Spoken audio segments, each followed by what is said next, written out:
Chapter 1. Back of every plant, every shellfish, every burrowing rodent or ravaging animal, and back of every human being, there stretches an illimitable and mysterious heredity, about the nature and influence of which scientists and the wise men spend their lives in research, speculation, and conclusions.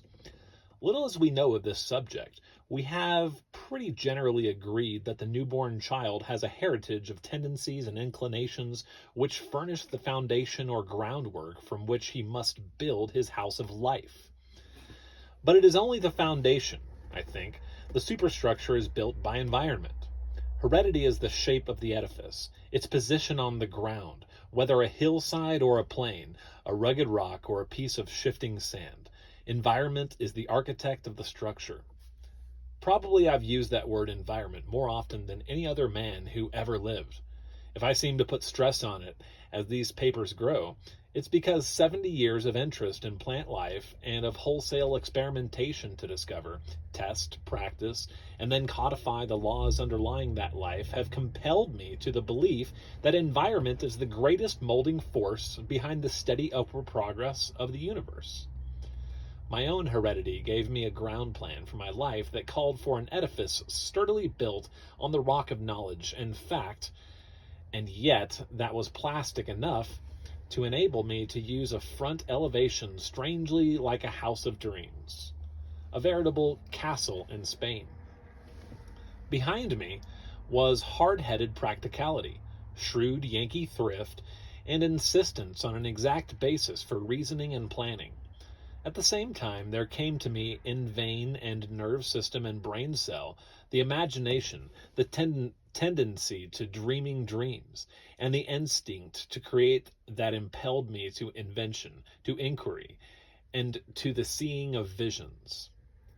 My father, Samuel Walton Burbank, was a New Englander of pure and unmixed physical strain, but it was not the shallow soil, the rocky structure below, the hardness of labor, the rigor of the winters, and the austerity of the people about him that he saw. He was a man of imagination and a facile mind, and he loved beauty and the sunshine and pleasantness of the land, and in its garments of spring and autumn, and was influenced by them. My mother was shrewd and practical, of a nervous temperament, quick and impulsive, yet kindly, intelligent, and with a great love of her garden. She had an unusual bent for making things grow, whether from domesticated seeds, or from bulbs or cutting or roots found in woods all about. One of my earliest recollections is of the beauty and peace and fragrance of that old-fashioned garden of hers. My birthplace was the brick house on the Burbank farm in Lancaster Township, near Boston, Massachusetts. I cannot but believe that its diversified nature and activities were strongly influential in my life.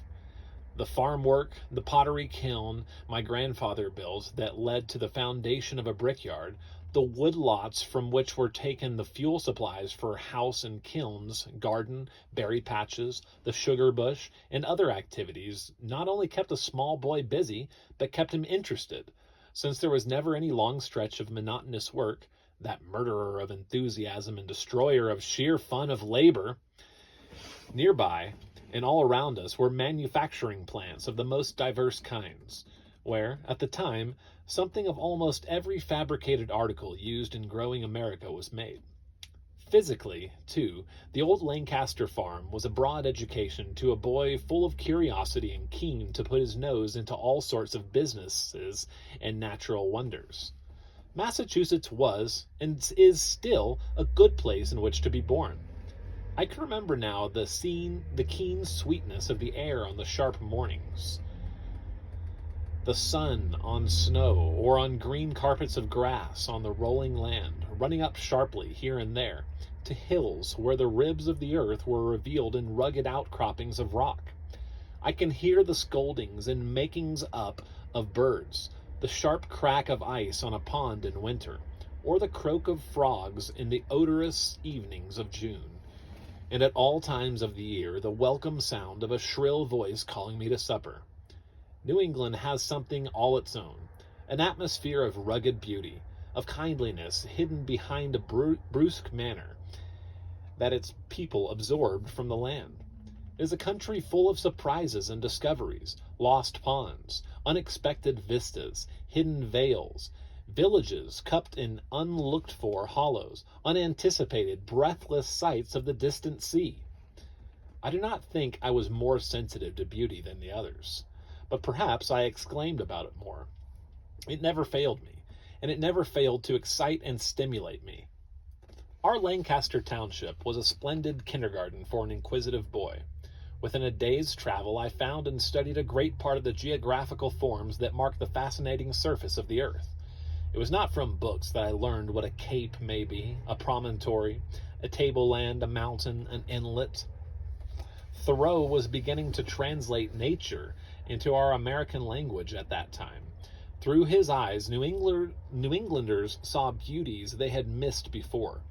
His exuberant joy over the mountains and intervals, the valleys and ponds, was communicated to me. I fell in love with my own country, and its various and peculiar charm delighted my boy's heart and mind. I might add that the variousness of natural things in New England extended to the weather. But if I said that my New England friends would charge me with being a Californian now, and prejudiced. As a child, my mother and sisters told me long afterwards I was always a lover of flowers. I don't know whether it was the bright color, or the perfume, or the texture, or all three, because I certainly don't believe that I was a child prodigy or naturalist in my cradle, but certainly I've been told anecdotes enough of myself to show that I could be kept quiet and happy if I had a flower to hold and admire. This instinct or passion or preference continued after I grew old enough to choose my own activities. But I was healthy, normal boy, I guess, and I can well imagine that flowers appealed to me in inverse proportion to the amount of time I had to spend hoeing them or fertilizing the ground or digging up bulbs in the fall. I cannot remember that I was more interested in flowers or, indeed, in plant life than I was in everything else about me. To the contrary, I am sure that it was life that absorbed my attention. I had no early tendency towards science, but I had a consuming curiosity, an inquisitiveness about life forces and processes and miracles of nature. One incident, written clearly on the tablets of my memory, concerns a winter day discovery that gave me a great deal to think about. I was heartily tired of winter, I remember, as a growing boy in New England was likely to become, and was walking in the timber piece, perhaps moodily, and maybe kicking up the snow and calling it names, and perhaps punished for my petulance by stubbing my rebellious toe against a hard-hearted old New England rock, when suddenly I saw a green place ahead of me. I could not believe my eyes. There were tall grass, bright, fresh, spring-like shrubs, and vivid vines. And on it all played sunshine that was almost tropical in its white intensity. I'm sure I must have hurried forward, forgetting my rebel mood, to find that this was all real, a sort of winter oasis of green in a world of monotonous white. It took me some time to make out that here there rose one of the marvelous springs sometimes found in wintry countries that brought to the surface enough heat so that no snow could remain on it, and so that vegetable life could get a foothold and maintain itself in the bitterest weather. I studied the phenomenon intently. Very dimly, there began to grow in my mind vague questions as to how these plants and grasses and vines, their neighbors and cousins and brothers, all dead with withered under the snow, or else dormant and waiting for spring, could adjust themselves to this summer and winter environment. Why, I asked, didn't they follow the traditions of their families and die with the fall, or droop and shed their leaves and hibernate, no matter what the warm water brought to them in the way of a miracle of equable temperature? Certainly the lycopodiums, the beautiful trailing partridge berry, the sedges and grasses, and here and there an early sprouting buttercup, should have known better. The way they had been raised, and with their decent 7 months of summer ancestry behind them, than to flaunt themselves so shamelessly in this unfilial winter blooming. I'm sure now that my first thoughts, very dim and vague, as I say, and only a boy's surface wonder, instead of a scientific hypothesis, concerning the power of environment and the miracles of plant variations came to me in that hour. It was late when I started home, and I could hardly wait to get there and tell the folks what I had found. To them, it was no miracle. They saw in it no half-hearted secret stolen from Mother Nature's cupboard of marvels. But to me, it was the most wonderful thing that had ever happened. It turned me to watching and studying and comparing, and when there fell on me the influence of an older mind trained in the process of nature, I was wide awake to make the most of the opportunity. This older mind that exerted itself strongly in shaping mine was that of my father's nephew, Levi Sumner Burbank, a man who had been well educated, who had a bent for the natural sciences, and who certainly had a remarkable power of exposition and explanation, so that what he talked about was alive and exciting and never dull and tedious. Cousin Levi had been a professor at Paducah College, and had read more books and understood them better than anyone else I knew. My own father was well read, and my mother was versed in a knowledge of simple things. But Levi Burbank had matters at his fingers' ends and could talk of them fluently. He was interested in nature and her processes, and he knew enough of such laws and speculations as men had then formulated to open many doors for an avid boy. It was he, I think, who may have crystallized my formless thinking and shaped my vague theories until he had made me want to know, not second-hand, but first-hand, from nature herself, what the rules of this exciting game of life were. These, I'm sure, were the factors that led me to my career. My heredity gave me the basic plan for my building. The environment of the New England farm and the influence chiefly of my cousin Levi showed me early something of the form the edifice was to take.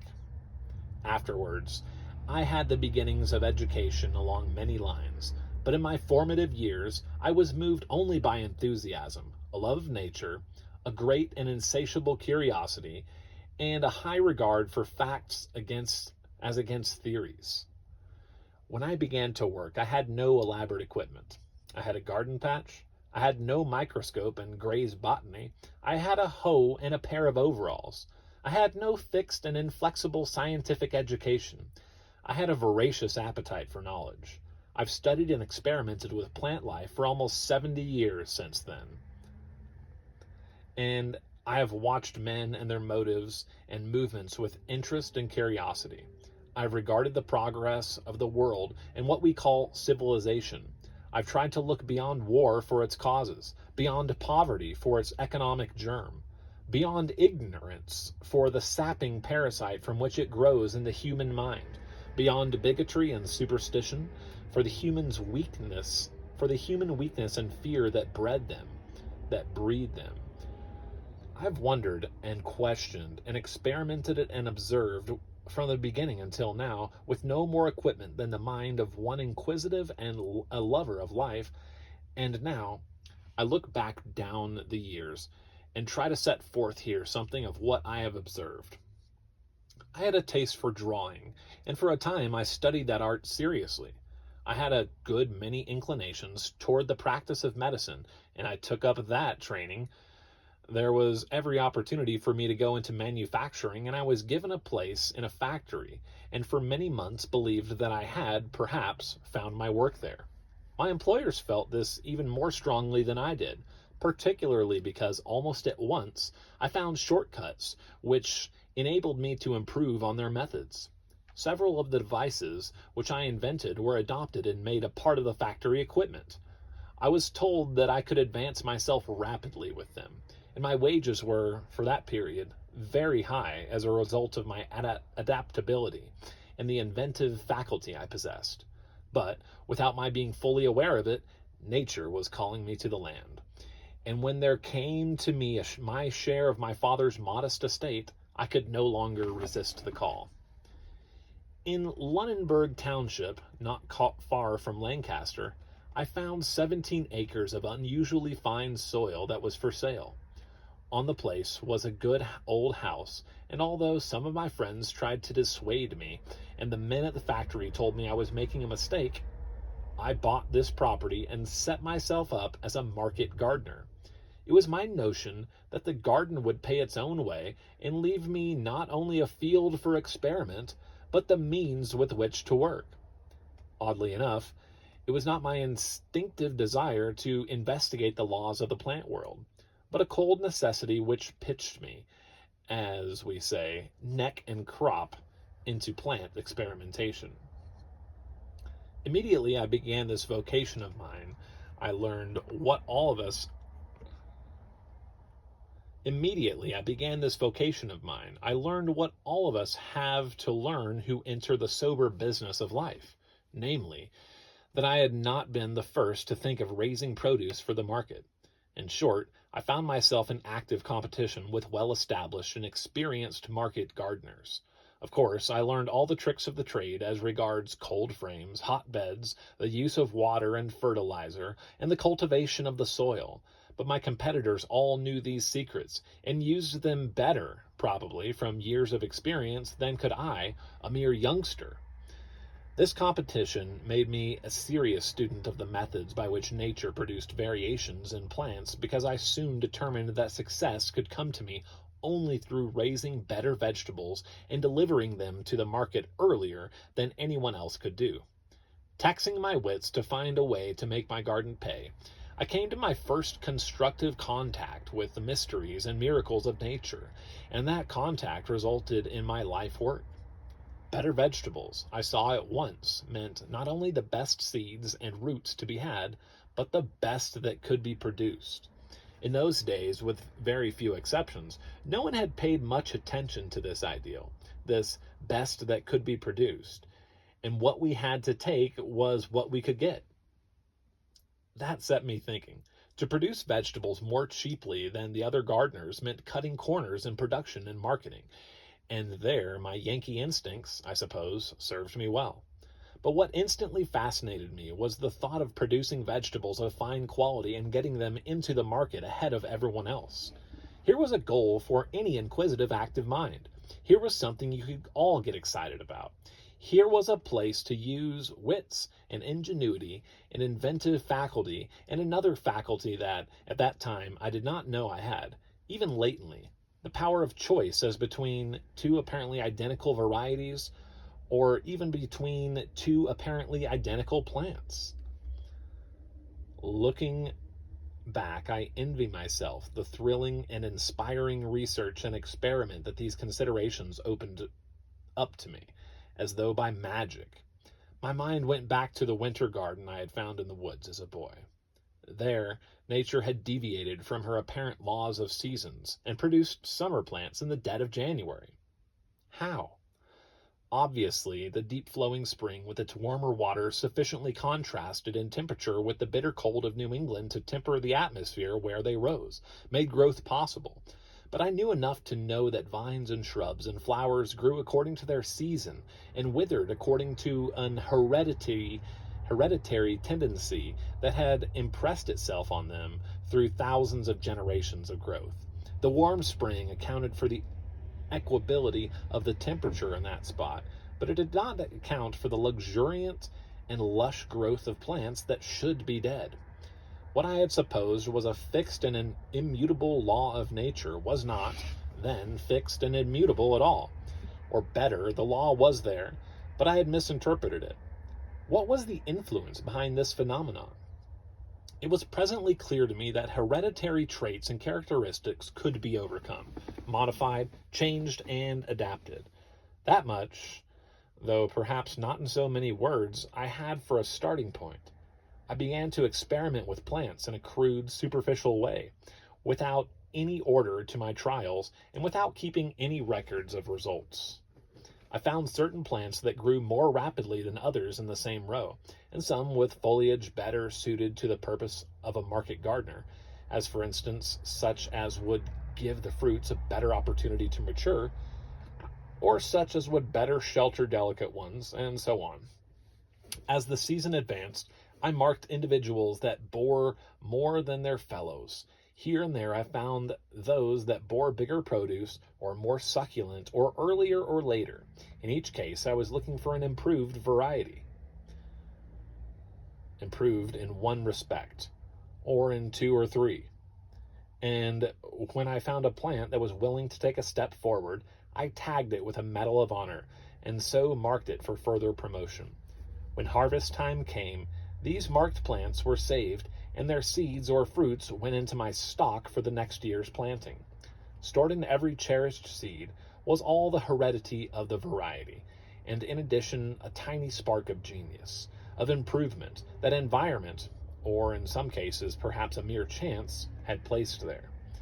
In the beginning, I had no assurance that the improvements would be absolute and fixed in the second generation, but after a time I began to see that they were, and that there was a certain to be at least part of the second year's growth that would show all the finer characteristics of the marked plants and a tendency to improve on their improvement.